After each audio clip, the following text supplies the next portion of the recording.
হযরত লোকমান প্রথম জামানায় এমন ছিলেন না।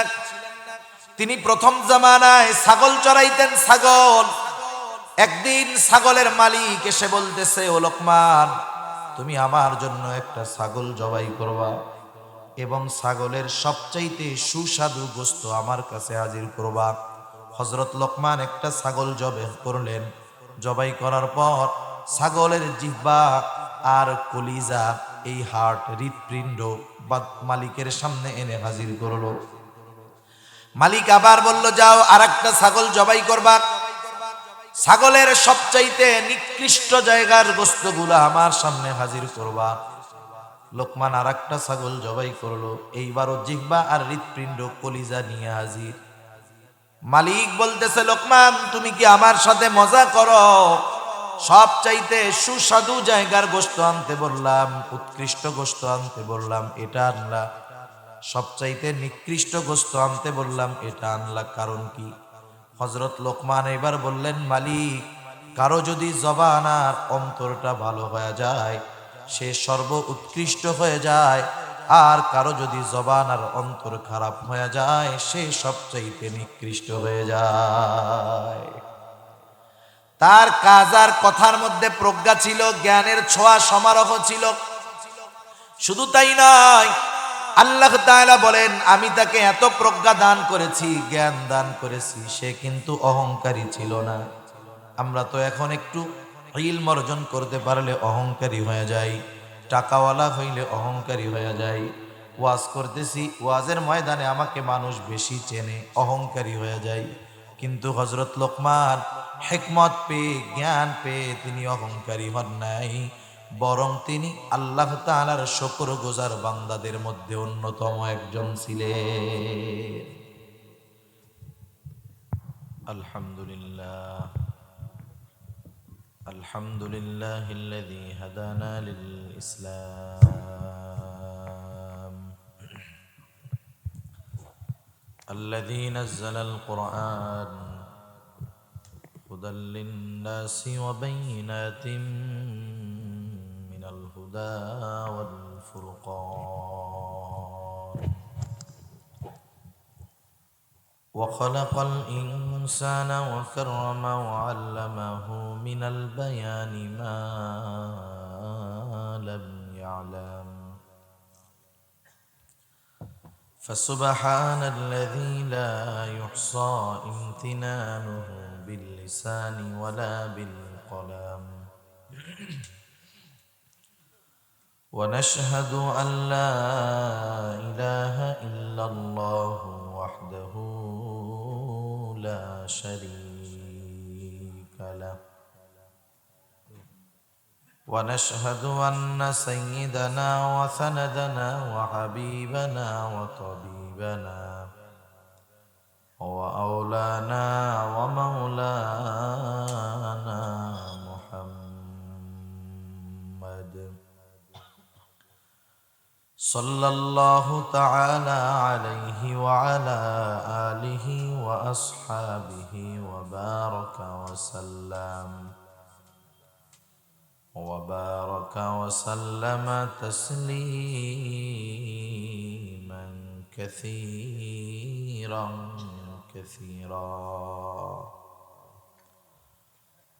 أما بعد فأعوذ بالله من الشيطان الرجيم بسم الله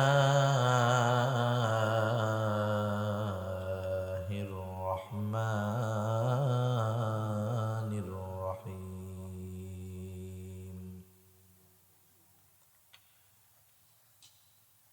ولقد آتينا لقمان الحكمة أن اشكر لله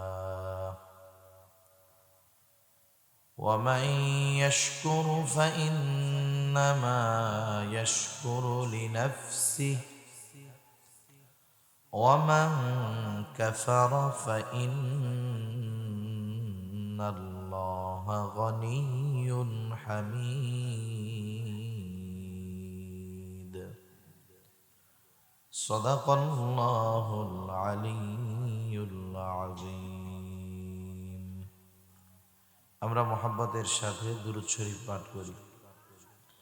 আল্লাহুম্মা সাল্লি আলা মুহাম্মাদিন ওয়া আলা আলি মুহাম্মাদ কামা সাল্লাইতা আলা ইব্রাহিম ওয়া আলা আলি ইব্রাহিম ইন্নাকা হামিদুম মাজিদ।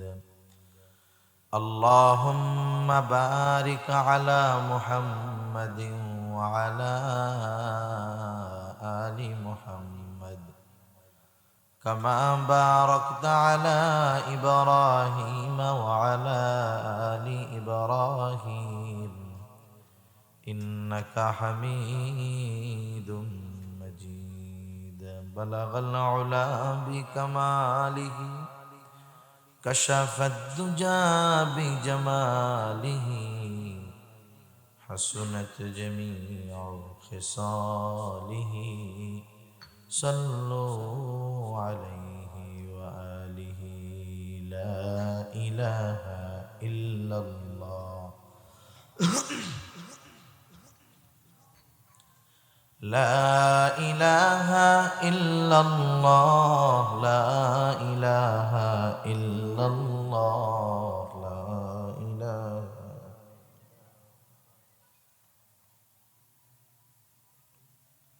জিকির করি আমরা, জিকির করি লা ইলাহা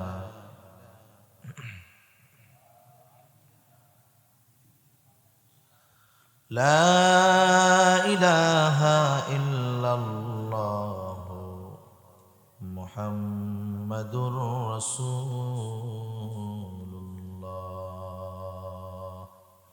সাল্লাল্লাহু আলাইহি ওয়াসাল্লাম। আলহামদুলিল্লাহ, ঐতিহ্যবাহী সিলেট জেলার অন্তর্গত বিয়ানীবাজার থানাধীন ছোটদেশ হাফিজিয়া মাদ্রাসার উদ্যোগে আয়োজিত ৪৪তম বার্ষিক ওয়াজ মাহফিল। আজকের এই ওয়াজ মাহফিলের সম্মানিত শ্রদ্ধেয় সভাপতি, আমন্ত্রিত ওলামায়ে কেরাম, সামনে উপস্থিত মুরব্বিয়ানে কেরাম, সমবয়সী যুবক বন্ধু, স্নেহের ছোট ভাই এবং পর্দার অন্তরালে অবস্থানরতা সম্মানিতা শ্রদ্ধেয় মা ও বোন, দয়াময় আল্লাহ রব্বুল আলামিনের দরবারে অগণিত শুকর যে মহান মালিক আমাদের হায়াতে বরকত দিয়ে সুস্থ রেখে তার মহান হুকুম জোহরের নামাজের আদায়ের পর দুনিয়ার অন্যতম দামি এক মজলিসে আসার বসার, দ্বীনি আলোচনা শ্রবণ, আমাকেও আপনাদের খেদমতে কিছু দ্বীনি কথা পেশ করার সুযোগ যে মহান মালিক দান করেছেন, সে মহান মানিবকে খুশি করার জন্য মহব্বতের সাথে জবান খুলে অন্তর থেকে আমরা একবার কালিমাতুশ শুকর পাঠ করি। আলহামদুলিল্লাহ। অগণিত দুরুদ ও সালাম সৈয়দুল আম্বিয়া, আশরাফুল আম্বিয়া, খাতামুল আম্বিয়া, বিশ্বনবী, শেষ নবী, শ্রেষ্ঠ নবী মুহাম্মদুর রাসূলুল্লাহ সাল্লাল্লাহু আলাইহি ওয়াসাল্লামের উপর। সম্মানিত উপস্থিতি, আল্লাহ সুবহানাহু ওয়া তাআলা এই দুনিয়াতে আমাদেরকে অজস্র অগণিত নিয়ামত দান করেছেন। আল্লাহ প্রদত্ত নিয়ামতের সংখ্যা কত, আল্লাহ তাআলা নিজেই বলেন, ওয়া ইন তাউদ্দু নি'মাতাল্লাহি লা তুহসুহা। তোমরা আল্লাহর নিয়ামত সমূহ গণনা করে হিসাব করতে পারবা না। তাহলে আল্লাহ তাআলা আমাদেরকে অগণিত নিয়ামত দান করছেন। আল্লাহ তাআলা অগণিত নিয়ামত আমাদেরকে দান করেছেন। এ দুনিয়াতে আমরা অনেক সময় টাকা পয়সা, ধন দৌলত, সম্পদ এটাকেই নিয়ামত মনে করি, কিন্তু নিয়ামত এতটুকুর মধ্যেই সীমাবদ্ধ নয়, বরং দুনিয়াতে অনেক কিছুই তো নিয়ামত। এর মধ্যে আমাদের সন্তান, এগুলাও আমাদের জন্য আল্লাহ তাআলার পক্ষ থেকে অন্যতম দামি এক নিয়ামত। আমরা দুনিয়াতে এই চেষ্টা করি যে আমরা জাগতিক সম্পদ, টাকা পয়সা, গাড়ি বাড়ি, এগুলা জানি আমাদের অনেক হয়, দিন যায়, এগুলা জানি প্রবৃদ্ধি হয়, বাড়ে, এই চেষ্টা আমরা করি। কিন্তু দুনিয়াতে আমরা যদি আমাদের সন্তানগুলাকে সম্পদে পরিণত করতে পারি, এক কথায় মানুষের মতো মানুষ বানাতে পারি, দিনদার বানাতে পারি, দুনিয়ার সম্পদটা দুনিয়ায় হয়তো কিছু কাজে লাগে, কিন্তু সন্তানকে যদি সম্পদ বানানো যায়, ওই সম্পদ তথা ওই সন্তান দুনিয়ায়ও কাজে লাগে, আখেরাতেও কাজে লাগে। ঠিক কিনা বলেন? দুনিয়াতে কেমনে কাজে লাগে? আমাদের সমাজে অনেক আছে। আমাদের দেশে দিন যাচ্ছে, আজ থেকে 20-25 বছর আগেও আমরা এত শুনি নাই যে আমাদের দেশে বৃদ্ধাশ্রম ছিল। মুরব্বীরা তো আছেন অনেকেই। আপনারা কি আপনাদের শুরুতে এই বৃদ্ধাশ্রমের কথা শুনছেন? শুনেন নাই। কিন্তু ইদানিং কালে দুনিয়ার জরিপ বলতেছে মানুষের শিক্ষার হার বাড়ছে, উচ্চ শিক্ষার হার বেড়েছে, প্রত্যেকটা এলাকায় শিক্ষিতর হার বেড়েছে, কিন্তু পুঁথিগত শিক্ষার হার বেড়েছে ঠিক, কিন্তু নীতি নৈতিকতা মনুষ্যত্বের শিক্ষা দিন যাচ্ছে আর কমতেছে। ঠিক কিনা বলে? বৃদ্ধাশ্রমগুলো কেন? অধিকাংশ বৃদ্ধাশ্রমের মধ্যে গিয়ে খোঁজ নিয়ে পাওয়া যায় যে ওইখানে যেই সমস্ত বৃদ্ধরা আছেন, মুরব্বীরা আছেন, এরা যে অসহায় গরিব দরিদ্র তা নয়। অধিকাংশ ক্ষেত্রে দেখা যায় এদের সন্তানেরা উচ্চ শিক্ষিত। ঢাকা শহরে অনেক গাড়ি বাড়ি আছে, অথবা প্রবাসে থাকে, আমেরিকা থাকে, ইউরোপে থাকে, ইংল্যান্ডে থাকে, কানাডায় থাকে। কিন্তু আফসোস, এই যে ব্যক্তি সারা জীবনের সব সম্পদ সঞ্চয় ব্যয় করে যেই সন্তানটাকে উঁচু শিক্ষায় শিক্ষিত করলো, দুনিয়ার ভাষায় বিদেশে পাঠাইলো, অথচ সে যখন বৃদ্ধ হয়ে গেছে, উপার্জন করতে সে আর সক্ষম নয়, এখন সে অসুস্থ, নিজে চলতে কষ্ট হয়। যখন তার সাহায্য সহযোগিতার দরকার ছিল, সন্তানেরা তাকে ফেলে খুব আরাম আয়েশের সাথে বিদেশে বসবাস করতেছে, আর ওই লোকটা বৃদ্ধাশ্রমের মধ্যে কুড়ে কুড়ে মৃত্যুর জন্য অপেক্ষা করতেছে। ঠিক কিনা বলেন? এই যে সম্পদ, টাকা পয়সা, সন্তানকে আপনি আমি দুনিয়ার লাইনে বড় বানাইছি, কিন্তু সম্পদ বানাতে পারি নাই। যদি বাস্তবে সম্পদ বানাতে পারতাম, এই সন্তান দুনিয়াতে হয়তো অনেক বড় কিছু হইতো না, টাকা পয়সা থাকতো না, অনেক গাড়ি বাড়ির মালিক হতো না, কিন্তু এই সন্তান সে মা বাবার যথাযথ খেদমত করতো, হক আদায় করতো। শুধু তাই না, আপনারা জেনে থাকবেন, আফসোস, অনেক ঘটনা তো করোনাকালীন সময় আমরা দেখছি। বাবা মারা গেছে, হায় হায়, বাবার সম্পদের অভাব নাই, হাজারো কোটি টাকার মালিক, অথচ সন্তান বাবার লাশ গোসল করানো, ধোয়ানো, দাফন করা তো বহুদূর, দূর থেকে এক নজর তাকায়াও দেখে নাই। ফোন দিয়ে ওলামায়ে কেরামকে অথবা মার্কাজুল ইসলামীকে বলছে যে এক কাজ করেন, আপনারা ওই লাশটা দাফন কাফনের ব্যবস্থা করেন, যা খরচ আছে আমরা দিয়ে দিব। একটু বলেন তো, যেই বাবার লাশটা দাফন করা তো বহুদূর, দেখতেও তারা আসে নাই, ওই বাবার রেখে যাওয়া সম্পদ তারা কি ভোগ করবে? বলেন না, করবে? সম্পদ ভোগ করবে, কিন্তু তার জন্য একটু দোয়া করতে আসতে পারেনি। এখন বলেন, যে মারা যাওয়ার সময় যেই সন্তান কাছে আসলো না, দেখতে আসলো না, মারা যাওয়ার পর ওই ব্যক্তিকে যেখানে দাফন করা হবে, ওই সন্তানেরা যারা তার সম্পদ ভোগ করতেছে তার মৃত্যুর পর, এই মৃত ব্যক্তির জন্য দোয়া করবে, এটাও বিশ্বাস করা যায় না। ঠিক কিনা বলেন? মূল কারণ কি? মূল কারণ হলো আমরা অর্থকেই সম্পদ মনে করতেছি। সন্তানকে উচ্চ শিক্ষা বানানোর জন্য প্রচেষ্টায় লিপ্ত হচ্ছি, কিন্তু প্রকৃতপক্ষে সন্তানকে এমন সম্পদে পরিণত করতে পারি নাই যেই সম্পদ আমাদের দুনিয়া আখিরাত উভয় জাহানে কাজে আসবে। এখন বলেন, যাদেরকে সন্তান আল্লাহ দিয়েছেন, যারা বিবাহ করেছেন, আল্লাহ হায়াতে বাঁচায় রাখলে সামনে করবেন, আমরা আমাদের সন্তানদের সম্পদ বানাবো। কি বানাবো বলেন? সম্পদ, যে সম্পদ দুনিয়া আখিরাতে আমাদের কাজে আসবে। এখন একটা সম্পদ, সন্তান সম্পদ হতে পারে কেমনে? সন্তান সম্পদ হয় সুশিক্ষার মাধ্যমে। সুশিক্ষার মাধ্যমে, শুধু শিক্ষা নয়। কারণ আজকের বাস্তবতা হলো, আমাদের দেশের যেই শিক্ষা ব্যবস্থা, এই শিক্ষা ব্যবস্থায় একটা সন্তান প্রকৃত সম্পদে পরিণত হবে না, বরং মুসলমান ঘরের সন্তান যদি ওই শিক্ষাগুলো গ্রহণ করে, নাস্তিক্যবাদের দিকে সে চলে যাবে। ঠিক কিনা বলেন? এই যে নতুন বছরের যেই বইগুলো ছাপানো হয়েছে, হায় হায়, এর মধ্যে আমাদের সন্তানদেরকে নাস্তিক্যবাদের দিকে অগ্রসর করার অপচেষ্টা চালানো হচ্ছে। মানুষ তার মূলকে অস্বীকার করানো শিক্ষা দেওয়া হচ্ছে। ডারউইনের মতবাদ, কারো মতবাদ, কারো বক্তব্য, কারো মতামত, এটা চূড়ান্ত কোনো ফয়সালা হতে পারে না। যেমন আমরা আমাদের লাইনের কথাগুলো দিয়েই বুঝাই। আমরা আমাদের দুনিয়ার মধ্যে 4টি মাযহাব সবচাইতে প্রসিদ্ধ: হানাফি মাযহাব, শাফিঈ মাযহাব, হাম্বলি মাযহাব, মালিকি মাযহাব। আমরা হানাফি মাযহাবের ফিকহের অনুসরণ করি, কিন্তু বলেন তো, একই বিষয়ে ইমাম শাফিঈ যদি আমাদের বিপরীতটা কোনোটা বলে থাকেন, আমরা কি সেটা অস্বীকার করি? করি না। আমল করি এটার উপরে, তবে ওটাকেও স্বীকার করি। কারণ আমরা কোনোটাকেই চূড়ান্ত মনে করি না যে আমাদেরটাই হক, এটা আমরা কখনো বলি না। বরং বলি আমাদেরটাও হক, কিন্তু আমরা মনে করি ইজতিহাদের ভিত্তিতে আমাদের ফুকায়ে কেরাম বলেছেন এটার প্রাধান্যতা বেশি, এটা উত্তম বেশি।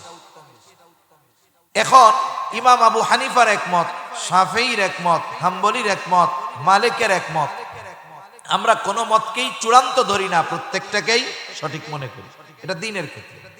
এবার দুনিয়াবি লাইনের ক্ষেত্রে ধরেন, উপমা দেওয়া ঠিক হলো কিনা জানি না। ডারউইন মানুষ কোথার থেকে আসছে এই গবেষণা করতে গিয়ে সে একটা গবেষণা করছে, এটা তার নিজস্ব একটা মত যে মানুষ হয়তো বানর থেকে বিবর্তন হয়ে আস্তে আস্তে মানুষ হয়েছে। নাউজুবিল্লাহ বলে। কোরআনুল কারীমে আল্লাহ তাআলা স্পষ্ট জানায় দিয়েছেন যে মানুষ সৃষ্টি কিভাবে হয়েছে। আমি সেদিকের আলোচনায় যাব না।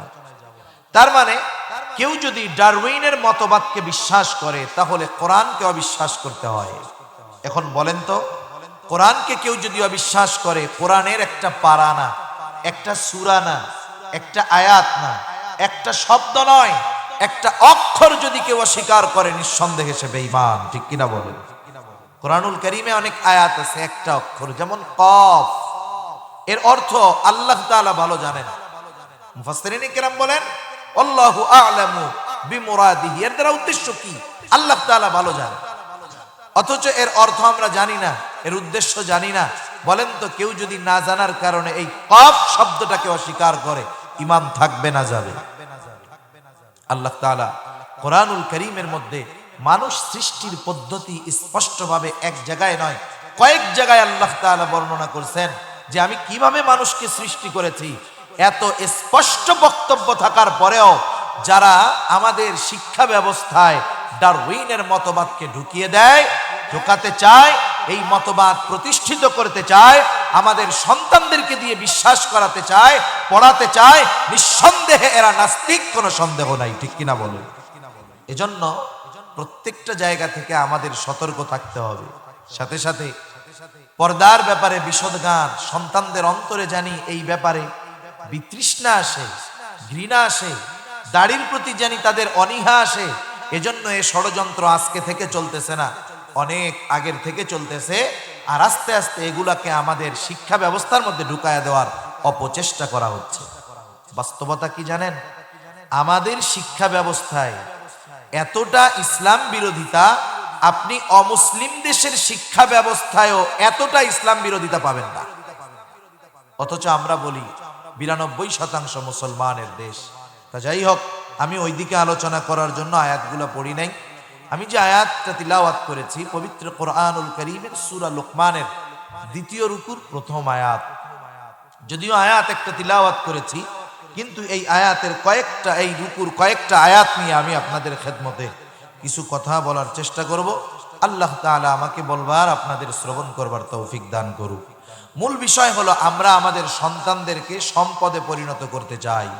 সম্পদে যদি পরিণত করতে হয়, নীতি, নৈতিকতা, আদর্শ, দ্বীন শিক্ষার কোনো বিকল্প নাই। যেহেতু আমরা আমাদের সন্তানদেরকে যদি স্কুলে দিয়ে এই নিয়ত করি যে ওকে আমি একজন বুজুর্গ বানাবো, শিক্ষা ব্যবস্থা বলে না, ওইটারে যদি মানুষ হিসাবে ঢুকাও স্কুলে, যেই শিক্ষা ব্যবস্থা আল্লাহ না করুন ওইটা শয়তান হয়ে বের হবে। ঠিক কিনা?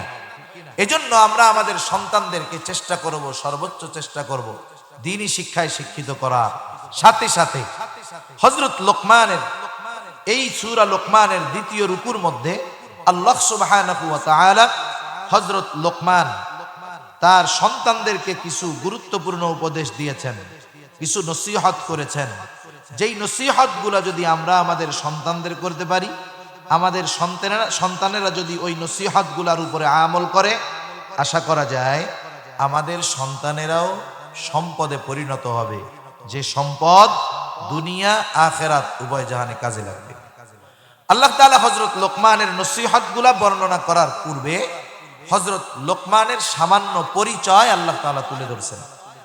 কারণ কি? কারণ হলো আপনাদের এলাকার সবচাইতে সম্মানিত ব্যক্তি, মনে করেন আপনাদের এই ইউনিয়নের চেয়ারম্যান, উনি একজন সম্মানিত ব্যক্তি, কোনো সন্দেহ নাই। উনি যদি আপনাদের সামনে আসে, আপনাদের সাথে কোনো কথা বলে, আপনারা অবশ্যই তার অবস্থানের কারণে তাকে সম্মান করবেন, সাথে সাথে তার কথাটাকে গুরুত্ব দিবেন, ঠিক কিনা? কেন? ওনার পরিচয় উনি আপনাদের এই ইউনিয়নের চেয়ারম্যান। আপনাদের এই ইউনিয়নের চেয়ারম্যান যদি ওই সুদূর টেকনাফে চলে যায়, যেখানে কেউ তাকে চিনে না, বলেন তো আপনারা তাকে, তার কথাকে যতটা গুরুত্ব দিতেন, ওই অপরিচিত জায়গায়, এ দেশে তার এখানে এলাকায় যতই তার প্রভাব থাক, সম্মান থাক, মানুষের মাঝে পরিচিত থাক, সে যদি অপরিচিত একটা জায়গায় যায়, তার কথার যেই গুরুত্ব আপনাদের এলাকায়, ওইখানে গেলে স্বাভাবিক অপরিচিত হওয়ার কারণে তার কথার এতটা গুরুত্ব থাকবে? থাকবে না। কারণ কি? মানুষ তাকে চিনে না। সেজন্য অনেক সময় মানুষের পরিচয় পাওয়া গেলে আমরা তার কথা, তাকে গুরুত্ব দিই। অনেক সময় হয় অনেক বড় বড় ব্যক্তি আমরা চিনি না, সাধারণভাবে তাদের সাথে পরিচয় হলাম, কিন্তু যখন জানতে পারি উনি অমক মাদ্রাসার শাইখুল হাদিস, উনি অমক মাদ্রাসার মুহতামিম, উনি অমক, তখন তার প্রতি, তার কথার প্রতি গুরুত্ব বাড়ে না কমে? নিঃসন্দেহে বাড়ে। আল্লাহ তাআলা হযরত লোকমানের অল্প পরিচয় আমাদের সামনে প্রথমে তুলে ধরছেন, যাতে করে হযরত লোকমান সন্তানদেরকে যেই উপদেশগুলো দিয়েছেন, ওই উপদেশগুলো আমরা গুরুত্ব সহকারে শুনি, বুঝি, সাথে সাথে এই উপদেশগুলো যেন আমরা আমাদের সন্তানদেরকে দেই। উপদেশগুলো কত দামি, আল্লাহ তাআলার পছন্দ হয়ে গেছে। এজন্যই তো আল্লাহ তাআলা কোরআনুল কারীমে এই উপদেশগুলা আমাদের কাছে পাঠাইছেন, যাতে আমরা আমাদের সন্তানদেরকে এই উপদেশগুলা দেই। আল্লাহ তাআলা বলেন, ওয়ালাকাদ আতাইনা লুকমানাল হিকমাতা আনিশকুর লিল্লাহ ওয়া মান ইয়াশকুর ফাইন্নামা ইয়াশকুরু লিনাফসিহি ওয়া মান কাফারা ফাইন্নাল্লাহা গনিয়্যুন হামিদ। আল্লাহ রাব্বুল আলামিন বলেন, আমি লোকমানকে হিকমত দান করেছি। হিকমত, হযরত লোকমান হাকিম, প্রজ্ঞাবান একজন ব্যক্তি ছিলেন। তাফসীরের মধ্যে আসছে হযরত লোকমানকে আল্লাহ তাআলা দুইটা অপশন দিয়েছিলেন, দুটো অপশন। একটা হলো নবুয়াত আর একটা হলো হিকমত। হযরত লোকমানকে সুযোগ দেওয়া হলো, তিনি চাইলে হিকমত গ্রহণ করতে পারেন, চাইলে নবুয়াত গ্রহণ করতে পারেন। প্রত্যেকটা নবী হিকমতওয়ালা, কোনো সন্দেহ নাই। আবার হিকমতের সাথে নবুয়াত এটা তো মিলিত আছে।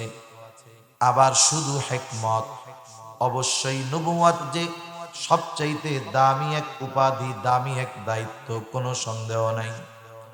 হযরত লোকমানকে যখন সুযোগ দেওয়া হলো, আপনি চাইলে নবুয়াত গ্রহণ করতে পারেন, চাইলে হিকমত গ্রহণ করতে পারেন। অবশ্যই নবুয়াত মর্যাদাপূর্ণ বিষয় হওয়ার পরেও হযরত লোকমান নবুয়াত গ্রহণ না করে হিকমতকে তিনি গ্রহণ করলেন। প্রশ্ন করা হলো, লোকমান, নবুয়াত কত সম্মানিত একটা পদ, একটা বিষয়, আপনি সুযোগ পাওয়ার পরেও কেন নবুয়াত বাদ দিয়ে হিকমতকে গ্রহণ করলেন? তিনি বললেন, শোনো, নবুয়াত যে এক মর্যাদাপূর্ণ দায়িত্ব, কোনো সন্দেহ নাই। তবে এই নবুয়াত যদি আল্লাহ তাআলা আমাকে সরাসরি দিতেন, সরাসরি যদি আমাকে নবুয়াত দিতেন নিজের থেকে, তাহলে তো কোনো অসুবিধা ছিল না। তাহলে আল্লাহ তাআলা এই নবুয়াতের দায়িত্ব পালন করতে গিয়ে যা কিছুর প্রয়োজন সব কিছু আল্লাহ তাআলাই ব্যবস্থা করতেন। আর আমি যদি নিজের থেকে নবুয়াত গ্রহণ করতাম, ওই দায়িত্ব পালন করতে গিয়ে যদি কোনো ত্রুটি বিচ্যুতি হতো, এর দায়ভার অবশ্যই আমাকেই বহন করা লাগতো। স্বাভাবিক, কেউ যদি কোনো দায়িত্ব নিজের থেকে নেয় আর যদি দেওয়া হয়, তফাৎ আছে না নাই? মনে করেন একজনকে একটা দায়িত্ব আপনি দিলেন যে তুমি এই কাজটা করবা, সে বলল আমি পারবো না। আপনি বললেন তুমি করো, আমরা দেখব। এই কাজ করতে গিয়ে তার যদি কোনো ত্রুটি বিচ্যুতি হয়, তাকে তিরস্কার করার কোনো সুযোগ নাই, কারণ সে দায়িত্ব নেয় নাই, আমরা তাকে দায়িত্ব দিয়েছি। আবার যদি অনেকে আছে নিজের থেকে বলে এই কাজ আমারে দেন, আমারে দেন, আমারে দেন, নিজে নিজে নিতে চায় আর কি।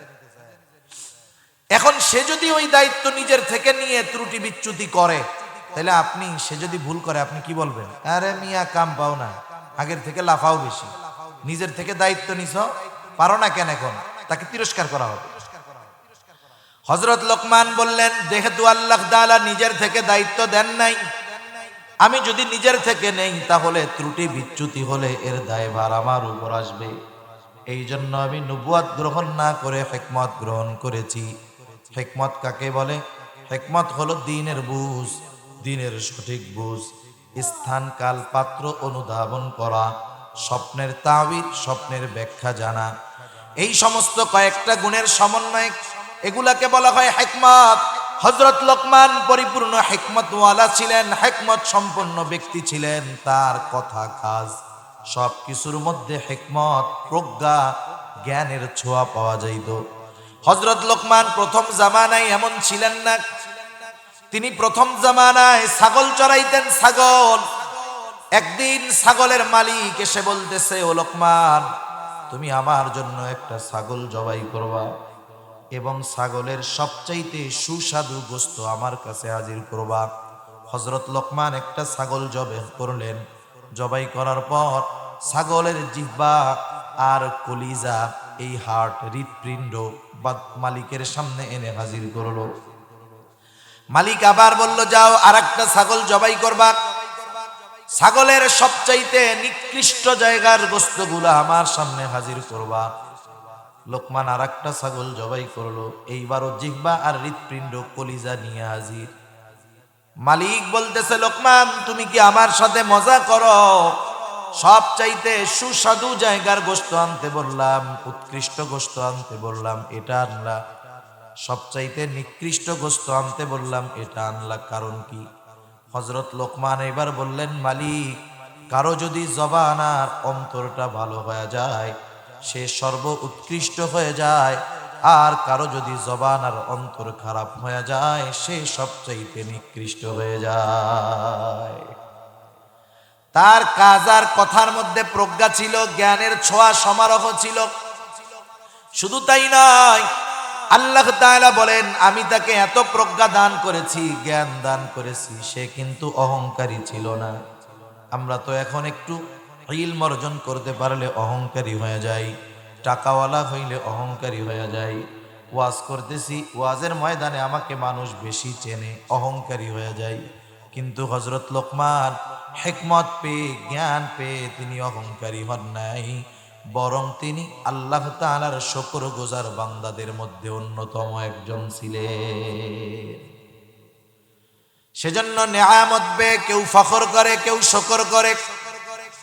নেয়ামত পাওয়ার পর যে শুকর করে সে কামিয়াব। হযরত লোকমান শুকর করতেন, শুকরগুজার বান্দা ছিলেন। এজন্যই আল্লাহ তাআলা বলেন, ওয়ালাকাদ আতাইনা লুকমানাল হিকমা আনিশকুর লিল্লাহ। আল্লাহ তাআলা বলেন, আমি লোকমানকে হিকমত দান করেছি যাতে করে সে শুকরগুজার হয়। হযরত লোকমান একদিন মানুষের সামনে বক্তব্য দিচ্ছেন। তাফসীরের মধ্যে আসছে, বিভিন্ন এলাকা থেকে, বিভিন্ন দেশ থেকে মানুষ হযরত লোকমানের গুরুত্বপূর্ণ নসিহতগুলো শোনার জন্য আসতো। হযরত লোকমান মানুষের সামনে নসিহত করতেছেন, হঠাৎ করে একজন দাঁড়ায় গেল। দাঁড়ায় বলে, ও লোকমান, আপনি বক্তব্য শুরু করার আগে আপনার কাছে আমি একটা বিষয় জানতে চাই। আপনি কি সেই লোকমান, যেই লোকমান একটা সময় আমার সাথে জঙ্গলের মধ্যে ছাগল চড়াইতো? আপনি কি সেই লোকমান নাকি? মনে করেন হাজার হাজার মানুষ আসছে, তাদের সামনে তিনি বক্তব্য দিবেন, সারা দুনিয়া ব্যাপী তার একটা খ্যাতি, এই সময় দাঁড়ায় জিজ্ঞাসা করতেছে, আপনি কি সেই ছাগল চালানো রাখাল নাকি? বলেন তো, আমাদের সমাজে অনেক মানুষ আছে এক সময় জুতা কেনার টাকা ছিল না, এত গরিব ছিল, একটা সময় অনেক সম্পদের মালিক হয়ে গেছে, অনেক টাকা পয়সার মালিক, সমাজে অনেক সম্মান, মানুষেরা অনেক সম্মান ইজ্জত দেয় তাকে। মনে করেন বর মজলিসের মধ্যে কেউ যদি দাঁড়ায় বলে, আরে ভাই তুমি কি সেই লোক না, একদিন আমার সাথে চলতেছিলা, পায়ে জুতাও ছিল না। বলেন তো, ওই সমাজের সম্মানিত লোকটার ওই কষ্টের অতীত যদি কেউ স্মরণ করায় দেয়, অধিকাংশ ক্ষেত্রে ওই লোকটা খুশি হবে নাকি বেজার হয়ে যাবে? বেজার হবে, বলে বেটা রাখ, আমি টাকা পয়সার মালিক আগের থেকেই ছিলাম, আমার বাপ দাদা ধনী ছিল। সে তার অতীতকে কি করে? অস্বীকার করে। যারা নাশকর গোজার বান্দা, এরা এদের অতীতকে অস্বীকার করে। আর যারা শকর গোজার বান্দা, এরা অতীতকে অস্বীকার করে না। অতীতে কষ্টের কথা স্মরণ করায় দিলে সে তখন বলে, আলহামদুলিল্লাহ ভাই, আল্লাহ তাআলা এক সময় এত কষ্টে রাখছিলেন, এখন আল্লাহ তাআলা খুব ভালো রাখছেন। আর যদি নাশকর গোজার হয়, কষ্টের অতীত স্মরণ করায় দিলে সে আরো কি হয়? রাগ হয়, অস্বীকার করে। হযরত লোকমান তো শকরগুজার বান্দা ছিলেন। তিনি বললেন, হ্যাঁ আমি সেই লোকমান, আমি হলাম সেই লোকমান যে একটা সময় জঙ্গলের মধ্যে ছাগল চড়াইতো। লোকটা এবার জিজ্ঞাসা করলো, কোন কারণে আপনি এই পর্যায়ে গেলেন? তাফসীরের মধ্যে অনেকগুলার মধ্যে অনেক কারণ আছে, উল্লেখযোগ্য কয়েকটা কারণ হলো, তিনি বলেন সত্যবাদিতা, আমানতদারিতা, অহেতুক কথাবার্তা বর্জন করার কারণে আল্লাহ রব্বুল আলামিন আমাকে এই সম্মান দিয়েছে। তাহলে মূল কথা হলো, আল্লাহ তাআলা বলতেছেন যে হযরত লোকমান একজন শকরগুজার বান্দা ছিলেন, সাথে সাথে আল্লাহ তাআলা জানায় দিলেন, ওয়ামান ইয়াশকুর ফাইন্নামা ইয়াশকুরু লিনাফসি, যারা নেয়ামতের শুকরিয়া আদায় করে সেটা সে নিজের জন্যই করে। কারণ আমরা যদি নেয়ামতের শুকরিয়া আদায় করি, আমাদের লাভ আছে না নাই? লাভ আছে, লাভ আছে। আর যদি না করি, শুকরগুজার বা শুকরিয়া আদায় না করি, আল্লাহ তাআলার লস হবে? একটু বলেন না, লস হবে? আল্লাহ তাআলার লস হবে না, বরং শুকর করলে লাভ আমাদের, শুকর না করলে ক্ষতিও আমাদের। এজন্য আল্লাহ তাআলা বলেন, ওয়ামান ইয়াশকুর ফাইন্নামা ইয়াশকুরু লিনাফসি, যে শুকরিয়া আদায় করে সে নিজের জন্যই করে। ওয়ামান কাফারা ফাইন্নাল্লাহা গনিয়্যুন হামিদ, আর যে নাশকরি করে, কুফরি করে, আল্লাহ তাআলা বলেন, আল্লাহ তাআলা হলেন এমন এক সত্তা, তিনি হলেন স্বপ্রশংসিত, অমুখাপেক্ষী এক সত্তা। তার মানে আল্লাহ তাআলা আমাদের প্রশংসার মুখাপেক্ষী নয়, বরং প্রশংসা করে লাভ আমাদের। মোট কথা হলো, এই আয়াতে আল্লাহ তাআলা আমাদের জানায় দিলেন যে হযরত লোকমান একজন শুকরগুজার বান্দা। আল্লাহ তাআলা বলতেছেন, এত গুরুত্বপূর্ণ একজন ব্যক্তি, সেই ব্যক্তি কি নসিহতগুলা, কি উপদেশগুলা তার সন্তানদের করছে, যেই উপদেশগুলো আমরা করলে আমাদের সন্তানেরা সম্পদে পরিণত হবে। আল্লাহ তাআলা হযরত লোকমানের প্রথম উপদেশের কথা জানায় দেন, সন্তানকে যদি সম্পদে পরিণত করতে হয়, এক নাম্বার আল্লাহ তাআলার সাথে সন্তানকে জুড়ায় দিতে হবে, আল্লাহ তাআলার পরিচয় তাকে শিক্ষা দিতে হবে। আল্লাহ তাআলা বলেন, ওয়াইদ ক্বালা লুকমানু লিবনিহি ওয়া হুয়া ইয়াইদুহু ইয়া বুনাইয়া লা তুশরিক বিল্লাহ ইন্নাশ শিরকা লাযুলমুন আযীম।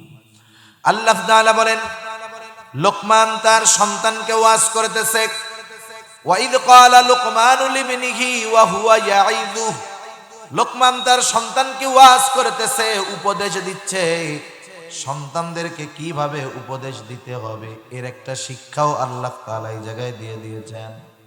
আমরাও আমাদের সন্তানদেরকে উপদেশ দেই, যখন সে কোনো অন্যায় করে, অপরাধ করে, আমরা তাকে উপদেশ দেই, কিন্তু আমাদের উপদেশের ভাষার ভিতরে মায়া থাকে না, মমতা থাকে না, বরং অধিকাংশ সময় উপদেশের ভাষাটা হয় কর্কশ। আল্লাহ তাআলা এই জায়গা বলতেছে ওয়াজ করছে, ওয়াজের ভাষা কিন্তু কর্কশ হইতে পারবে না। ওয়াজের ভাষা কি হয়?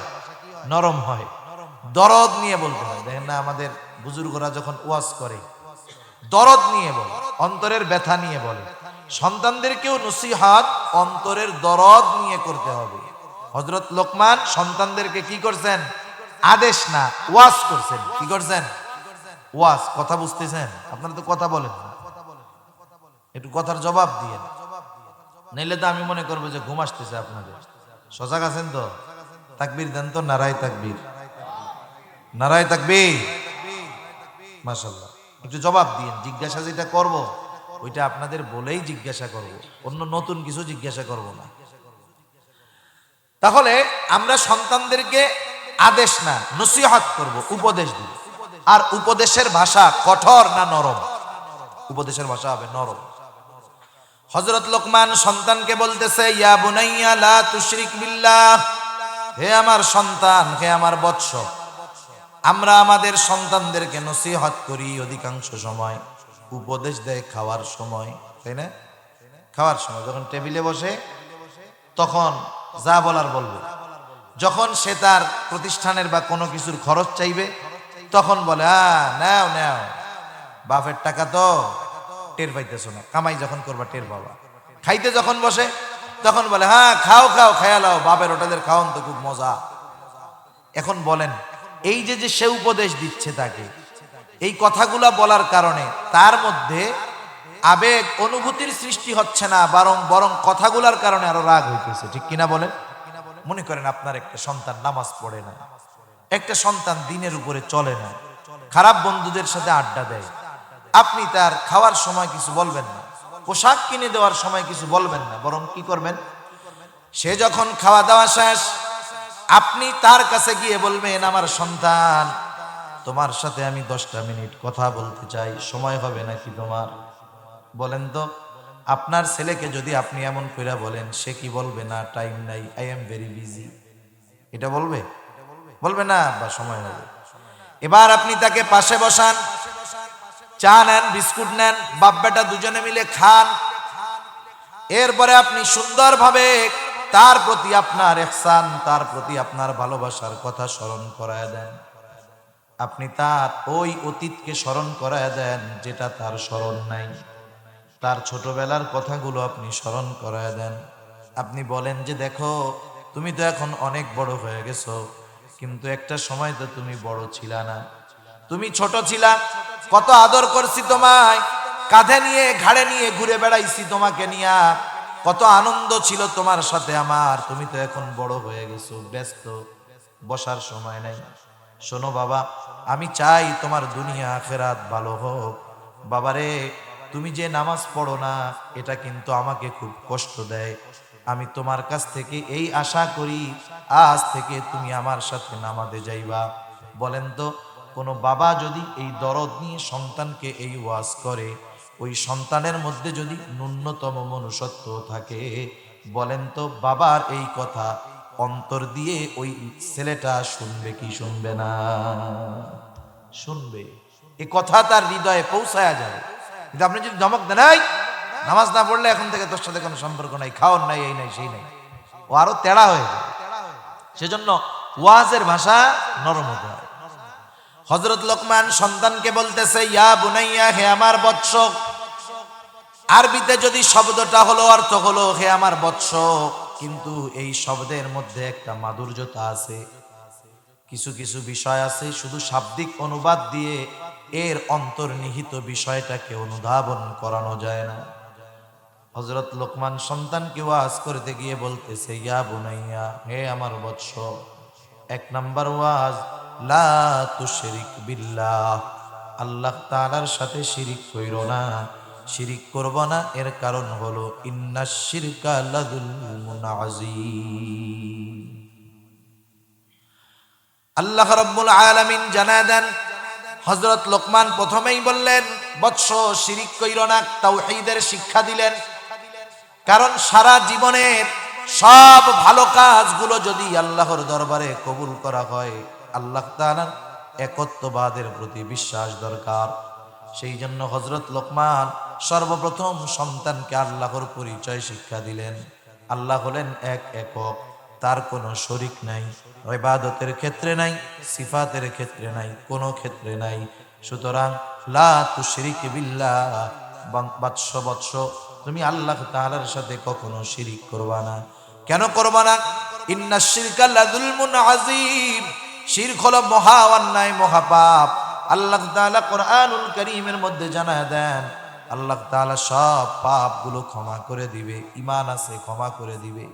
কিন্তু কেউ যদি শিরক করে, আল্লাহ তাআলা জানায় দেন শিরকের গুনাহ আল্লাহ ক্ষমা করবে না। কিছু গুনাহ আল্লাহ তাআলা তাওবা ছাড়াই মাফ করে দিতে পারে, কিন্তু শিরক এমন এক জঘন্য পাপ যেটা আল্লাহ তাআলা কখনো ক্ষমা করবে না। আল্লাহ তাআলা বলেন, ইন্নাল্লাহা লা ইয়াগফিরু আন ইউশরাকা বিহি ওয়া ইয়াগফিরু মা দুনা যালিকা লিমান ইয়াশা। আল্লাহ তাআলা বলেন, সব গুনাহ আমি ক্ষমা করে দিব যেটা আমি চাই, কিন্তু শিরকের গুনাহ ক্ষমা করব না। শুধু তাই না, যারা শিরক করে আল্লাহ তাআলা বলেন লা ইয়াহবাতান্না আমালুক, শিরকের কারণে তাদের আমল বাতিল হয়ে যাবে। তার মানে যারা শিরক করে এদের নামাজ কবুল হয় না, যারা শিরক করে রোজা কবুল হয় না, হজ কবুল হয় না। এক কথায় যারা শিরকের সাথে জড়িত তাদের আমল বাতিল বলে ঘোষণা যিনি করলেন তিনি কে? আল্লাহ তাদের আমল বাতিল বলে ঘোষণা করে দিলেন। আল্লাহ রাব্বুল আলামিন আরেক জায়গায় জানায় দেন, যারা শিরক করে ফাকাদ হাররামাল্লাহু আলাইহিল জান্নাহ, যারা শিরক করে আল্লাহ তাআলা তাদের জন্য জান্নাত হারাম করে দিয়েছে। সেই জন্য সকল ধরনের শিরক থেকে আমাদের নিজেদেরকে বাঁচতে হবে, সন্তানদেরকে বাঁচাতে হবে, শেখাতে হবে, জানাতে হবে যে শিরক হলো জঘন্য পাপ, আল্লাহ তাআলার সাথে শিরক করবা না। আমি শিরকের বিষয়টা যদি আলাদা আলোচনা করি লম্বা হয়ে যাবে, যেহেতু আমি সংক্ষিপ্ত সারে কথাগুলা বলবো, সুতরাং যতটুকু না বললেই নয় ততটুকু বলতেছি। তাহলে আমরা আমাদের সন্তানদেরকে ওয়াজ করব, নসিহত করব। এক নাম্বার নসিহত হবে আমরা আমাদের সন্তানদেরকে আল্লাহর পরিচয় শিক্ষা দিব, তথা সকল প্রকার শিরক থেকে বাঁচতে বলবো, আল্লাহ তাআলার একত্ববাদের শিক্ষা দিব। দেয়া যাবে না ইনশাআল্লাহ? দেয়া যাবে। ছোট থাকতেই শিক্ষা দিব যে দুনিয়ায় তোমার যা কিছু দরকার আল্লাহর কাছে চাইবা, সব ভালো করে আল্লাহ, অন্য কেউ পারে না। এই শিক্ষাগুলো যদি ছোট থেকে আমরা দেওয়া শুরু করি, বড় হওয়ার পরে আর টেনশন করা লাগবে না। আল্লাহ রাব্বুল আলামিন এই আয়াতের পর নিজের কয়েকটা নসিহতের কথা বলছেন। আমি সেগুলা আর যাব না, আমি শুধু হযরত লোকমান সন্তানকে যেই নসিহতগুলা করেছেন সেইগুলা বলবো। একটু খেয়াল করে আমরা শুনি। তাহলে প্রথম নসিহত হলো হযরত লোকমান সন্তানদেরকে ঈমানের শিক্ষা দিলেন, মূল কথা হলো এটা। এরপরে হযরত লোকমান সন্তানদেরকে যেই নসিহত করতেছেন, হযরত লোকমান বলেন, ইয়া বুনাইয়া ইন্নাহা ইন তাকু মিসকালা হাববাতিন মিন খারদালিন ফাতাকুন ফি সখরাতিন আও ফিস সামাওয়াতি আও ফিল আরদি ইয়াতি বিহাল্লাহ ইন্নাল্লাহা লাতীফুন খাবীর। আল্লাহ তাআলা এবার জানায় দেন, হযরত লোকমান সন্তানকে নসিহত করতেছে। পরের নসিহত, ইয়া বুনাইয়া ইন্নাহা ইন তাকু মিসকালা হাব্বা। এখানে একটা বিষয় আমাদেরকে বুঝতে হবে, ইন্নাহা ওই জিনিসটা, কোন জিনিসটা? এই হা দ্বারা উদ্দেশ্য হলো আমল। কেউ কেউ বলেন বদ আমল, গুনার কাজ, কেউ কেউ বলেন নেক আমল। এক কথায় আমরা ধরলাম আমল, সেটা ভালো হোক আর মন্দ হোক।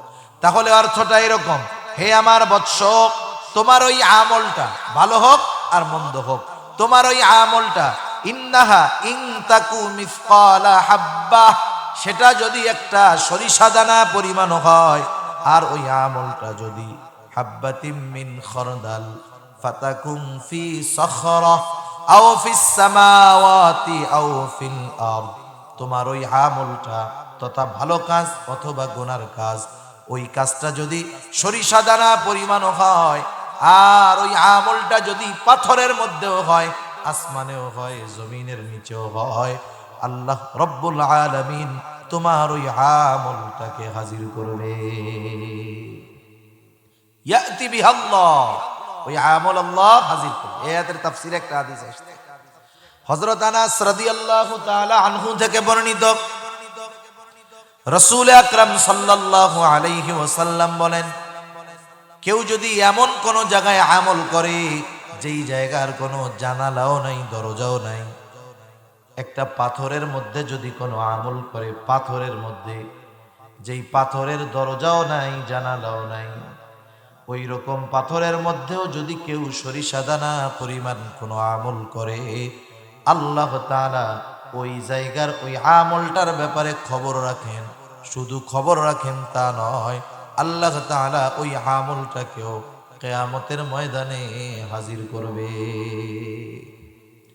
সেজন্য ওই পাথরের ভেতরেও আমল করে গুনাহ অথবা নেকের কাজ যদি করা হয়, আল্লাহ তাআলার অজানা নয়। তাহলে ঘরের মধ্যে যদি একা একা করে আল্লাহ জানবে? জানবে নাকি? সব জায়গায় জানবে। এমন কোন জায়গা নাই যেই জায়গায় আমরা যদি কোনো আমল করি আল্লাহ তাআলা জানবেন না, এমন কোন জায়গা কোথাও নাই। এজন্য এই চিন্তা যদি আমরা করি, আমরা সকল প্রকার পাপ থেকে বাঁচতে পারবো। যেই পাপের কাজটা করতেছি দুনিয়ার কেউ জানে না, কারো খবর নাই, কিন্তু যিনি জানেন এবং এই কর্মকে যিনি হাজির করবেন তিনি কে? আরো জোরে বলেন কে? আল্লাহ। আল্লাহ তাআলা কিয়ামতের দিন শুধু আমল হাজির করবে তা না, আমল হাজির করার মাধ্যমে আল্লাহ তাআলা বিচারও করবে। আল্লাহ রাব্বুল আলামিন বলেন, وَنَضَعُ الْمَوَازِينَ الْقِسْطَ لِيَوْمِ الْقِيَامَةِ فَلَا تُظْلَمُ نَفْسٌ شَيْئًا وَإِنْ كَانَ مِثْقَالَ حَبَّةٍ مِّنْ خَرْدَلٍ أَتَيْنَا بِهَا وَكَفَى بِنَا حَاسِبِينَ। আল্লাহ তাআলা বলেন, আমি কিয়ামতের দিন ইনসাফের আদালত কায়েম করব, এমন বিচারালয় কায়েম করব, ফালা তুযলামু নাফসুন শাইআ। নবীজির সাথে খেলা করতেন, নবীজি ঘোড়া হইতেন, হুসাইন রাদিয়াল্লাহু তাআলা আনহু নবীজির পিঠের উপরে উঠে খেলা করতেন, মজা করতেন। উনি যখন সেজদায় গেছে, হযরত হুসাইন রাদিয়াল্লাহু তাআলা আনহু পিঠের উপরে উঠে চড়া বসছে, ঘোড়া বানাইতেছে।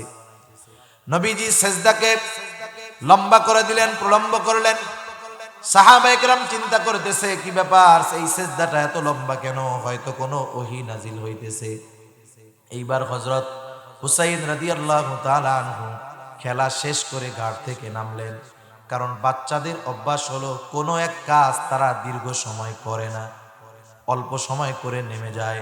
হযরত হুসাইন রাদিয়াল্লাহু তাআলা আনহু যতটুকু খেলতে মন চাইছে খেলে তিনি নেমে গেলেন। নবীজি নামাজ শেষ করলেন, সাহাবায়ে কেরামের দিকে ঘুরে বসলেন, কিন্তু কিছুই বলেন না। ওহী নাজিল হলে নবীজি উপস্থিত সাহাবাদের সামনে সাথে সাথে সেটা তিলাওয়াত করে সবাইকে শোনায়া দিতেন, কিন্তু নবীজি তো কিছু বলেন না। সেজদা কেন লম্বা হলো? একজন সাহাবী জিজ্ঞাসা করতেছে, ইয়া রাসূলুল্লাহ, ইয়া রাসূলুল্লাহ, ওই সেজদাটা বেশি লম্বা করার কারণ কি?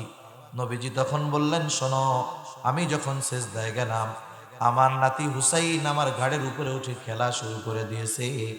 আমি চাইলাম না যে সে অতৃপ্ত থাকুক। সে যখন তার খেলা শেষ করলো, তৃপ্ত হলো, এরপরে আমি আমার সেজদা থেকে মাথাটা উঠাইলাম। আমাদের দেশে যদি কোনো ইমাম সাহেবের পোলা এসে ইমাম সাহেবের গাড়ির উপরে উঠে আর সেজদা যদি 2 মিনিট লম্বা হয়, সালাম ফিরানোর আগে ইমাম সাহেব বলবে, আপনি বাড়ি যান, আপনার মধ্যে ইমাম লাগবে না। ঠিক না? তাহলে দেখেন, আমরা বাচ্চাদের মসজিদে নিব কোন সময়? একবারে 2 বছরেরটা নিব না, 3 বছরেরটা নিব না। ওই সময় আমি বাসায় পড়লে সে অভ্যস্ত হবে। এরপরে যখন তার 4 বছর 5 বছর, তখন বাচ্চারা কথা বললে বুঝে, ওই সময় থেকে আমি মসজিদে নেওয়া অভ্যাস করব। কারণ ওই সময় সে বিছানায় প্রস্রাব করে না, এক জায়গায় দাঁড়াইয়েই প্রস্রাব পায়খানা করে দেয় না, সে বলে আসলে যে আমার আগু আসছে, মুতু আসছে। ওই সব বয়সে আমরা যখন মসজিদে অভ্যাস করবো নিতে নিতে, 2-3 বছর সে যখন মসজিদে যাবে, 7 বছর বয়সে তাকে নামাজের জন্য আদেশ করা লাগবে না। আল্লাহ চাইলে 7 বছরে সে পাক্কা নামাজি হয়ে যাবে। ঠিক কিনা বলেন? এই যে আমাদের মাদ্রাসার ছাত্ররা আছে, নুরানিতে পড়ে, মক্তবে পড়ে, 4 বছর 5 বছর 6 বছর বয়স, ওদের নামাজে দাঁড়ানো দেখলে অনেক সময় মনে হয় যে হায় রে হায়, পাক্কা নামাজি। কেন? এই পরিবেশে থাকার কারণে তারা অভ্যস্ত হয়ে গেছে, ঠিক কিনা? সেজন্য আমরা আমাদের সন্তানদের নামাজের আদেশ করব, নিজেরা তো নামাজি হবই। নামাজি যদি নিজে হই, অধীনস্থদের মধ্যে, পরিবারের মধ্যে যদি নামাজ প্রতিষ্ঠা করি, আল্লাহ তাআলা বলেন বান্দা তুমি নামাজি, ঘরের মানুষ নামাজি, আল্লাহ তাআলা বলেন নাহনু নারযুকুকা, তোমরা নামাজি হওয়ার কারণে আমি তোমাকে রিজিক দিয়ে দিব। সুবহানাল্লাহ। তাহলে নামাজি হইলে দুনিয়ার লাভ আছে। আর যে নামাজ কায়েম করে সে হলো দ্বীন প্রতিষ্ঠাকারী। নবীজি সাল্লাল্লাহু আলাইহি ওয়াসাল্লাম বলেন আস-সালাতু ইমাদুদ্দিন, মান আকামাস সালাতা ফাকাদ আকামাদ-দ্বীন ওয়া মান তারাকাহা ফাকাদ হাদামাদ-দ্বীন। নবীজি বলেন নামাজ হলো দ্বীনের স্তম্ভ, যে নামাজ কায়েম করলো সে দ্বীন প্রতিষ্ঠা করলো, আর যে নামাজ ছেড়ে দিল সে দ্বীন ধ্বংস করলো। আমাদের দেশে অনেকে দ্বীন প্রতিষ্ঠা করতে চায় কিন্তু নামাজ পড়ে না, আছে না নাই? তাইলে বেনামাজির দ্বারা দ্বীন প্রতিষ্ঠা হবে? সেজন্য আগে আমাদের মুসল্লি নামাজি হতে হবে। আমরা আমাদের সন্তানদেরকে আদেশ করব, নামাজের আদেশ, নসিহত করব, বোঝাবো, সাথে নামাজে নিয়ে যাব। সাথে সাথে হযরত লোকমান সন্তানকে জানায় দিল, সন্তান ওয়া'মুর বিল মারুফ ওয়ানহা আনিল মুনকার, ভালো কাজের আদেশ, অসৎ কাজের নিষেধ করবা। এটা হলো শ্রেষ্ঠ উম্মত হওয়ার অন্যতম কর্ম। আমরা যে শ্রেষ্ঠ উম্মত সবাই না, যারা এই কাজের সাথে জড়িত তারা শ্রেষ্ঠ উম্মত। আল্লাহ তাআলা কোরআনুল কারীমের মধ্যে বলেন কুনতুম খায়রা উম্মাতিন উখরিজাত লিন-নাস তা'মুরুনা বিল মা'রুফি ওয়া তানহাউনা আনিল মুনকার ওয়া তু'মিনুনা বিল্লাহ। আল্লাহ তাআলা বলেন তোমরা হইলা শ্রেষ্ঠ উম্মত, উখরিজাত লিন-নাস, তোমাদেরকে মানুষের কল্যাণের জন্য বের করা হয়েছে। তাহলে কোন কর্মের কারণে তোমরা শ্রেষ্ঠ উম্মত হবা? কর্মটা কি? আল্লাহ তাআলা বলেন তা'মুরুনা বিল মা'রুফি ওয়া তানহাউনা আনিল মুনকার ওয়া তু'মিনুনা বিল্লাহ। আল্লাহর প্রতি ঈমান থাকতে হবে, সাথে সাথে ভালো কাজের আদেশ, অসৎ কাজের নিষেধ করতে হবে। এটা হলো শ্রেষ্ঠ উম্মত হওয়ার কর্ম। মুখ দিয়া শুধু বললেই হবে না। এখন বলেন ভালো কাজের আদেশ, অসৎ কাজের নিষেধ করতে গেলে বাধা বিপত্তি, কষ্ট আছে না নাই? মামলা হামলা তালিকা হয় কি হয় না? জেল জুলুম খাটা লাগে কি লাগে না? তাদের ঈমানের স্তর বেশি, কঠোর যারা বেশি তারা বিপদে পড়ে বেশি, পরীক্ষায় পড়ে বেশি। সেজন্য ভালো কাজের আদেশ, অসৎ কাজের নিষেধ করতে গেলে বিপদে পড়তে হয়। যত বড় মন্দ কাজের বাধা হয়ে আমরা দাঁড়াবো, বিপদটা তত বড় হয়। সেজন্য দেখেন উলামায়ে কেরাম, আমাদের দেশ শুধু নয় গোটা দুনিয়ার মধ্যে বিভিন্ন জায়গায় আহলে হক উলামায়ে কেরাম জেলখানার মধ্যে আছে না নাই? মনে রাখবেন জেলখানায় যে শুধু চোর বাটপার তা যায় না।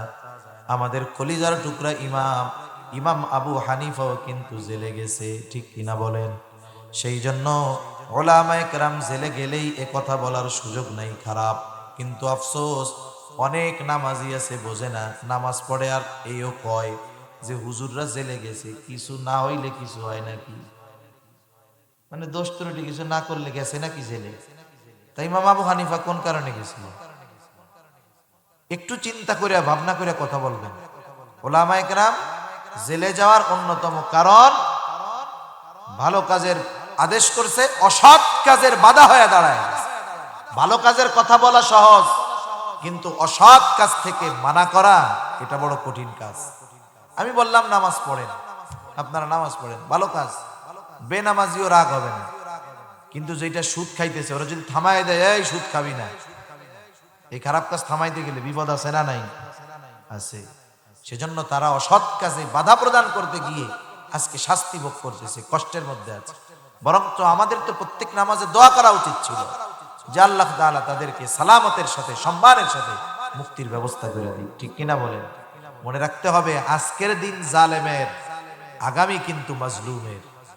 আর ওই আগামী এমন আগামী, আজকের দিনটা হয়তো চলে যাবে কিন্তু ওই আগামী শেষ হবে না। এর জন্য মনে রাখতে হবে যে ভালো কাজের আদেশ, অসৎ কাজের নিষেধ করতে গেলে বাধা বিপত্তি আসতে পারে। এ কথাই হযরত লোকমান সন্তানকে জানায় দিলেন। কারণ যেই বিষয়টা জানা থাকে ওই বিষয়ের ব্যাপারে আগের থেকে প্রস্তুতি নেওয়া যায়। তাহলে তুমি নামাজ কায়েম করবা, ভালো কাজের আদেশ করবা, অসৎ কাজের নিষেধ করবা। ভালো কাজের আদেশ, অসৎ কাজের নিষেধ যদি করো, বিপদ আপদ আসতে পারে, তাহলে কি করবা? ওয়াসবির আলা মা আসাবাক, মুসিবত যখন আসবে তুমি সবর করবা। ইন্না যালিকা মিন আজমিল উমুর, এই কাজটা বড় বড় কাজ, এটা সাধারণ কোনো কাজ নয়, এটা একটা বড় ব্যাপার। সেজন্য আমরা সন্তানদেরকে সৎ সাহসী বানাবো, সাথে সাথে তাদেরকে আমরা সামাজিকতার শিক্ষা দিব, মানুষের সাথে আচার আচরণের শিক্ষা দিব। হযরত লোকমান এবার সন্তানকে বলতেছে, ওয়ালা তুসাইর খাদ্দাকা লিন্নাস ওয়ালা তামশি ফিল আরদি মারহা ইন্নাল্লাহা লা ইউহিব্বু কুল্লা মুখতালিন ফখুর। হযরত লোকমান সন্তানকে বলতেছে, সন্তান, কারো থেকে মুখ ঘুরায়া কথা বলবা না। এর দ্বারা উদ্দেশ্য হলো কারো কাছ থেকে কারো সাথে অহংকারের সাথে কথা বলবা না, কারো সাথে অহংকার প্রদর্শন করে কথা বলবা না। সাথে সাথে ওয়ালা তামশি ফিল আরদি মারহা, জমিনের উপরে দর্প ভরে গর্বের সাথে চলাচল করবা না, অহংকার করবা না, জমিনের মধ্যে দর্প ভরে তোমরা চলবা না।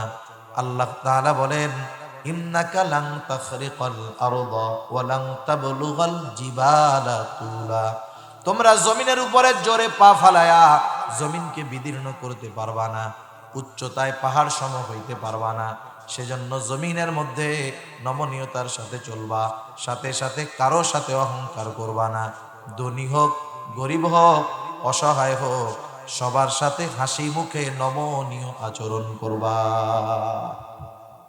অহংকার এক জঘন্য পাপ। আসমান জমিনের মধ্যে প্রথম সংগঠিত পাপ হলো অহংকার। আল্লাহ রাসূল এক হাদিসের মধ্যে বলেন, যার অন্তরের মধ্যে সরিষাদানা পরিমাণ অহংকার থাকবে সে জান্নাতে যেতে পারবে না। আল্লাহ তাআলা আমাদেরকে অহংকার মুক্ত করুন, সকলে বলি আমিন। জমিনের উপরে খুব দর্প ভরে চলবা না। কেন? অহংকারীদের চলাচলের মধ্যে একটা ভাব থাকে। আর যারা অহংকারী তাদের ব্যাপারে কি আল্লাহ তাআলা বলেন, ইন্নাল্লাহা লা ইউহিব্বু কুল্লা মুখতালিন ফখুর। আল্লাহ তাআলা বলেন, নিশ্চয়ই আল্লাহ তাআলা মুখতাল আর ফখুরকে ভালোবাসেন না। হযরত লোকমান সন্তানকে জানায় দিচ্ছেন, আল্লাহ আমাদেরকে সেই নসিহতগুলো জানায় দেয়। হযরত লোকমান বলতেছে, নিশ্চয়ই আল্লাহ তাআলা মুখতাল আর ফখুরকে ভালোবাসেন না। দুইটা শব্দ, একটা হলো মুখতাল আর একটা হলো ফখুর। মুখতাল বলা হয় যে নিজে নিজে নিজেকে বড় মনে করে, নিজেরে নিজে বড় মনে করে। করা কছে বলে না, মনে মনে ভাবে অমুকের চাইতে আমি মনে হয় ভালো, অমুকের চাইতে আমার এই লিন বেশি, অমুকের চাইতে আমি বড় বক্তা, অমুকের চাইতে আমি বড় সম্পদওয়ালা। নিজে নিজে মনে মনে রসগোল্লা খায়, মনে মনে কি খায়? রসগোল্লা। এটা হলো মুখতাল। আর ফাখুর হলো কে? যে অপরকে ছোট মনে কইরা নিজেরে বড় মনে করে। আরে অমুকে কি আলেম রে বেড়া, ইলম আসেনি কোনো, আমি ওলা মোর চাইতে বড় আলেম। অমুকে কোনো মানুষ হইলে ওর চাইতে আমার টাকা পয়সা বেশি, অমুকের কোনো সম্মান আছে, আমার সম্মান ইজ্জত আরো বেশি। সেজন্য অপরকে তুচ্ছ মনে করা, নিজেকে বড় মনে করা, এটা ফাখুর। আর নিজে নিজে মনে করা বড়, যে আমি সবার চাইতে ভালো, আমি সবার চাইতে জ্ঞানী, আমি সবার চাইতে বড় ওয়াইজ, এগুলা মনে করা হলো মুখতাল। এই দুই ত্রুটি যার মধ্যে আছে তাকে ভালোবাসেন না কে? জোরে বলেন কে? আরে আল্লাহ যদি ভালো না বাসে, দুনিয়ার টাকা পয়সা ধন দৌলত দিয়ে কোনো লাভ আছে? বলেন লাভ আছে? কোনো লাভ নাই। সেজন্য আমরা নিজেরাও এগুলো থেকে মুক্ত হব, সন্তানদেরকেও আমরা শিক্ষা দিব। 2 মিনিট শেষ করে দিব এখনই। এরপরে হযরত লোকমান বলতেছেন, ওয়াকসিদ ফি মাশয়িকা ওয়াগদুদ মিন সাউতিক ইন্না আনকারাল আসওয়াতি লাসাউতুল হামির। হযরত লোকমান সন্তানকে শিক্ষা দিচ্ছেন, ওয়াকসিদ ফি মাশয়িক, জমিনের মধ্যে কেমনে চলবা, মধ্যম পন্থা অবলম্বন করে চলবা। অতি ব্যস্ততা যদি না থাকে, তাড়াহুড়ো করে চলাচল করা, এটা শরীয়ত পছন্দ করে না। আবার ধীর গতিতে ইহুদিদের মতো চলাচলটাও পছন্দনীয় নয়। মধ্যম পন্থা অবলম্বন করে হাঁটবা, আর তোমার কণ্ঠস্বরটাকে নিচু কইরা রাখবা। উঁচু আওয়াজে বড় গলায় কিছু বলবা না। অনেক সময় দেখবেন মানুষের মধ্যে মানুষের কথাবার্তা হয়, যে কোনো যৌক্তিক তর্ক বিতর্ক হয়, যখন ওই লোকটা কেউ যৌক্তিকতা দিয়ে পারে না, লিগেল কথা বলতে পারে না, গলা উঁচু কইরা কথা কয়। আছেন এরকম? আরে মিয়া আমারে চিনেন, আমি কেন এই সেই আনতেন। ও মনে করতেছে ও গলার আওয়াজ উঁচু করার কারণে ওর দাম বাড়তেছে। আল্লাহ তাআলা জানায় দেন যে শুনা নাও, ওই যে উঁচু আওয়াজ করতেছো এটা হলো গাধার খাসলাত। কার খাসলাত? ইন্না আনকারাল আসওয়াত লাসাউতুল হামির, সবচাইতে নিকৃষ্ট গলার আওয়াজ হলো গাধার আওয়াজ। এজন্য যারা বিনা কারণে উঁচু আওয়াজ করে তর্ক বিতর্কের সময় কারণ ছাড়া চেঁচায়া কথা বলে, এদের গলার আওয়াজকে আল্লাহ তাআলা জানায়া দিলেন গাধার স্বরের সাথে, গাধার কণ্ঠস্বরের সাথে এদের কণ্ঠস্বরের তুলনা আল্লাহ তাআলা করলেন। এজন্য আমরা আমাদের কথাকে নমনীয় রাখবো। বিশেষ করে সন্তানদের দুনিয়া আখেরাতের সম্পদে পরিণত করার লক্ষ্যে হযরত লোকমান তার সন্তানদের যেই নসিহতগুলো করছেন, এই নসিহতগুলো করব আমাদের সন্তানদেরকে। এগুলো শুধু মৌখিক নসিহত নয়, এগুলো কর্মেও পরিণত করানোর অভ্যস্ত আমরা করব ইনশাআল্লাহ। করা যাবে না? করতে হবে আমাদের। সাথে সাথে দেখেন এই যে দ্বীনি প্রতিষ্ঠানগুলাও তো এই সন্তানের যেই দায়িত্বগুলো ছিল মা বাবার উপরে, এগুলা আমাদের দ্বীনি প্রতিষ্ঠানগুলো পালন করে থাকে। আমাদের সন্তানদেরকে আমরা দ্বীনি শিক্ষা প্রতিষ্ঠানে যখন দেই, এই বিষয়গুলাই ওলামায়ে কেরাম মেহনত করে আমাদের সন্তানদেরকে শেখান, সম্পদে পরিণত করেন। এজন্য আমরা ওই প্রচেষ্টা, ওই চেষ্টা, ওই মেহনত করব, যাতে করে আমাদের সন্তান দুনিয়া আখিরাত উভয় জাহানের জন্য সম্পদ হয়।